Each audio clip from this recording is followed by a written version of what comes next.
Hello, and welcome to Librocrone. I guess that's my new intro. I don't even know. Hi, I'm Kate, and this is Librocrone, or something. I'm here to do my fall wrap-up because I miss doing my wrap-ups for the months that are generally considered fall. September, October, November. And I didn't necessarily read a ton, so I will just do a whole seasonal wrap-up. And that'll be that, and everyone will be happy, including me. So the first thing that I completed back in September, and I think the only thing that I finished in September, not a great reading month, was Vox Machina Origins 2 by Matthew Mercer, Jody and a bunch of other people who do a lot of different things on this comic. So this is the Critical Role comic book, the origins for their Vox Machina campaign. This was stuff from their home game that they are now bringing to light as a comic book because they just are just going to hit every single medium possible. They stream, they do shows, they do comics, they do animated shows soon too. So this one follows the story about Grog, and we meet our very, very wonderful gunslinger Percy in this one. So yes, I have a lot of feelings. I love these. I'm super biased because obviously I love Critical Role. I love the Vox Machina campaign. I'm super excited. I know all of these characters really well, so I'm very attached. I'm just so excited to see these old games of theirs coming to life in this new way. You know, you get more information on Taldore and Exandria, which is the world that they live in. It just feels good. It just makes me so happy to always be back in this world. I, again, don't really know how much other people who don't watch Critical Role will feel about this. I loved it. 5 out of 5, like 100%. But I mean, also this would probably be the comic books would be a good place to start if you're interested in Critical Role but feel nervous about watching 500 hours of Dungeons and Dragons. Comic books would be a good place to go if you're interested but intimidated. The next book that I read, I listened to on audiobook, and that is In Praise of Slowness, Challenging the Cult of Speed by Honore. This was like a weird listen. This was also recommended to me in library school by one of the professors I really liked, but this book, not my favorite. I like the ideas, but it was very repetitive and very just sort of like one note the whole way through. I guess I should tell you what this book is about. It's about slowing down and just sort of like not letting a capitalist society run you ragged just because you need to save 30 seconds. Like people like moving very quickly just to save a couple of seconds at the Starbucks or something, or rushing around and not spending time with your family. And whenever you do spend time with people, you're always worried about what you have to be doing next, like really not savoring moments, and how our society is programming us to just go faster, faster, faster, to never be satisfied and to never really enjoy the moment that we're in, which I do think is a very prevalent problem. And I do want to try to challenge that in my own life. But like the thing about it that pissed me off the most is that he would state all these things like about how like capitalism runs you ragged and capitalism makes you miserable and capitalism makes you unhappy because you are like always being productive and there is no time to just enjoy life and things in life and family and food and interaction and travel and blah, blah, blah, blah, blah. But then he literally comes up short and he says, but capitalism is not the problem here. What are you talking about, dude? Yes, it is. Basically that kind of thing. It was just really annoying where he like walked headfirst into the problem and the solution and was like, but this isn't the problem or the solution. We don't need to dismantle capitalism. We just need to change our relationship to it. And it's like, no. So that was annoying. Also, I was listening to it on audio and he read it himself and he mispronounced a lot of words.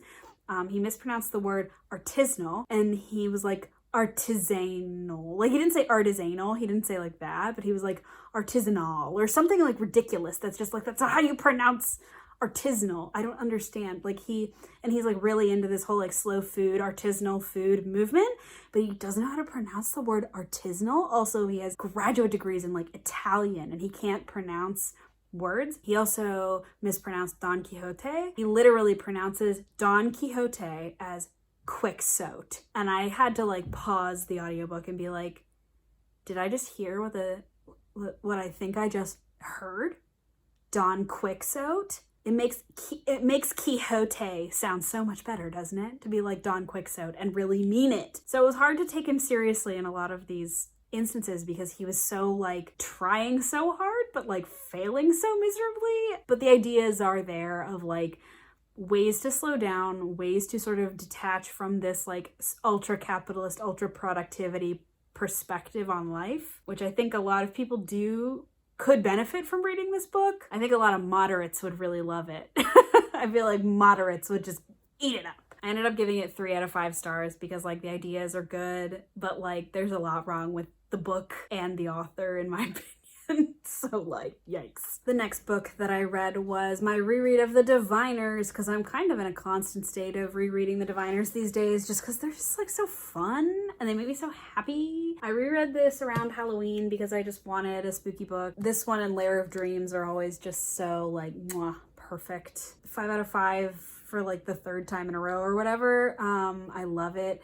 It's always weird to come back and like each book is sort of like a different focus on a different boy, and she's focused on like Jericho so much in this one, and I'm always like, bleh.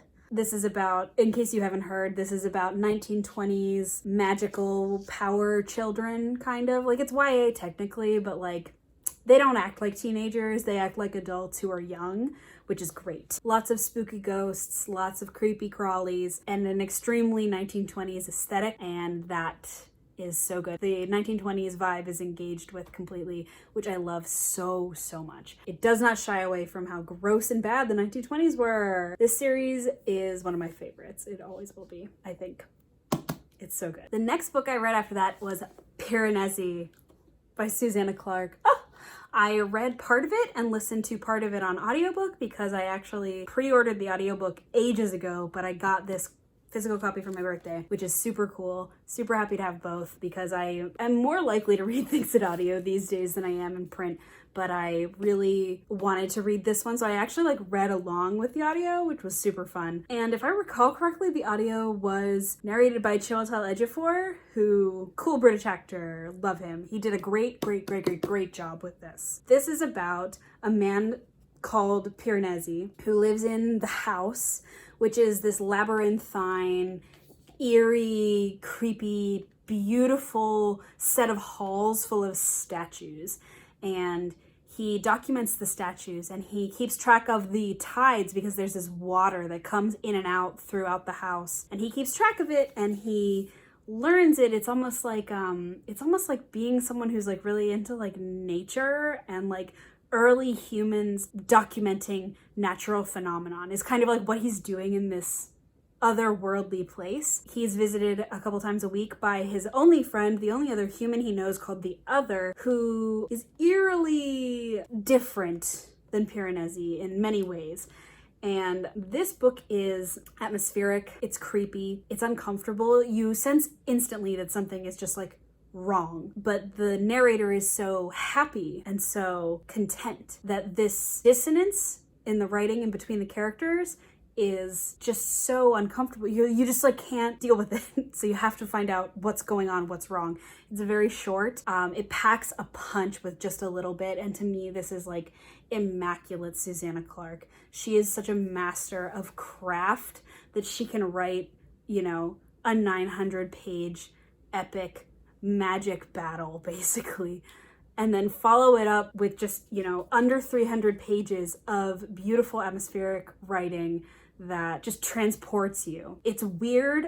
All the characters are so interesting. I absolutely loved it. I do like Jonathan Strange and Mr. Norrell better, but I kind of expected to. I'm really excited to reread this just because I feel like it will be so interesting upon rereading when you can pick up more from it. Susanna Clarke is a kind of author who I really believe should be taught in classes these days. Like, she is so brilliant. And I think what I love most about her is how much time she takes to work on her projects. I feel like you can really see how much work she's put into these things because she takes the time to just sit with her work. Ain't that just the slow movement? I love her and I love this. Can't remember what I gave this. What did I give this? I gave it 5 out of 5 stars. Shocking. I might have given it 4. My brain was like, did I give this 4? No, I gave it 5. It's incredible. It was just excellent. The next book I read was New World Coming, The 1920s and the Making of Modern America by Nathan Miller. I listened to this on audio and ended up giving it 4 stars, which I think was probably more of a 3.5. It was enjoyable. It was very informative about the 1920s. It pitches itself as like this like overarching discussion of the 20s, which I guess it kind of is, but it definitely focused a lot more on the politics of the 1920s and not necessarily just like the general politics or like cultural politics, like very literal, like we talk a lot about Harding, we talk a lot about Coolidge, we talk a lot about political events like the Democratic National Convention in like 1926 or whatever it was. So yeah, it was very, very politically focused. And I had been kind of hoping it would be a little bit more culturally focused. It did go into culture, and it kind of, I think my problem there is that it like kind of framed itself as culturally focused, because the opening is like, oh, we're going to like frame this narrative around F. Scott Fitzgerald, because of course they are. And then they don't really do that very much at all. They talk about Fitzgerald a bit. They talk about Zelda Fitzgerald a bit. They talk about F. Scott Fitzgerald towards the end. He sort of bookends it more than he is the through line through the story or through the textbook. It's a lot less narrative. It's not like a narrative discussion or explanation of the 1920s. It's more of like a textbook. So yeah, it was like not quite what I wanted from it, basically, more than it was like bad or anything. I think ultimately the information will be like helpful. I learned a lot about like Coolidge's personality, which was fun and interesting, but I'm just hoping that the next 1920s book that I pick up will be a little bit more focused on the culture rather than the direct politics of the time. And the next book that I read was Mexican Gothic by Silvia Moreno-Garcia, which I gave 4.5 out of 5 stars. It was like so close to a 5-star book. It was amazing. I loved it. I think I will like it more on reread, but I loved it the first time too. I love Gothic fiction. I love, like, Rebecca is one of my favorite classics, and this had a lot of Rebecca vibes. It feels like a mix between like Rebecca and something else that I can't quite place. And I love it. I just need to figure out what that other thing is. But this book is about a young socialite in the 1950s in Mexico. She goes from Mexico City to a sort of like outskirtsy rural town to check in on her cousin, who seems to have gotten very ill, psychologically, physically ill, for no particular reason, and has sent a letter to her and her father asking for help. So they send Noemi, and she goes to figure out what's going on here, figure out why this like British English family is being so secretive and standoffish and creepy. And they are very creepy. I thought it was a brilliant, brilliant book. And I was just so impressed with Silvia Moreno-Garcia's writing. I was impressed with the vision she had for it. It was so good. And it did every Gothic literature thing just right. The pacing was probably the only thing that I would say was like not perfect, because we go really slow for about the 2/3 of the book, and then the last third is like breakneck speed. So I feel like there needed to be more of a build rather than a slow period and a fast period. I feel like it doesn't really speed up in the middle there. It goes from like 30 to 90 in like a second, and then from 90 to 100. So I would have liked a bit more of a build up, but otherwise I thought it was like pretty great. I loved the main character of Noemi. I loved the like weird psychological, how unsure she was of her surroundings and her relationships, and I really liked the love interest. I thought that was like really cute and well done. I really just loved it. I loved the ending. I thought it was great. 4.5 out of 5 stars. I'm so excited to read more from Silvia Moreno-Garcia after this. And finally, the last book that I finished in the fall, right at the end of November, was Axiom's End by Lindsay Ellis. I read this as a buddy read with Super Pal, and we both sort of had a similar vibe for it, where it was like good but not great. This is a first contact story about aliens and the government, and it's set in 2007, which is like borderline historical fiction now, which is entertaining in itself. I liked the main character. She sort of like meets this alien and becomes his interpreter, and that's how the sort of like relationship between her and the alien makes any sense. And then there's all this government stuff, and then there's the fact that her father is sort of like a Julian Assange type whistleblower. He's a douche. I was surprisingly interested in him. he was like not on page. He was sort of the character who there was tension with him, even though he wasn't there, which was fascinating. And I thought that was actually some of Ellis's best writing in the book, was the fact that there could be so much tension with a character who isn't there at all. Everything else felt a little bit formulaic, and the fact that it is a first in a series, it felt very expository in that way. You know, we have to learn about the aliens, we have to make friends with this alien, we have to do this part before we can get to the meat of the story that she's trying to get to, which is going to happen later in the next books. It was okay. 3 out of 5.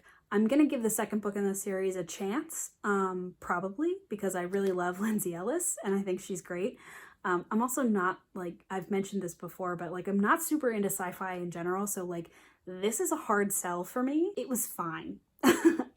And since I like her, I will give her second book a chance. I'm really hoping that the dad character comes in, because he was really the most interesting factor of it all for me. The fact that everyone's obsessed with him. I'm just like, why? Let's meet him and find out. So these are the books that I finished in the fall. I've already finished 2 books in December, which is like pretty darn good for me this year. And I will be back on your screens soon. Thank you so much for watching, and I'll see you next time.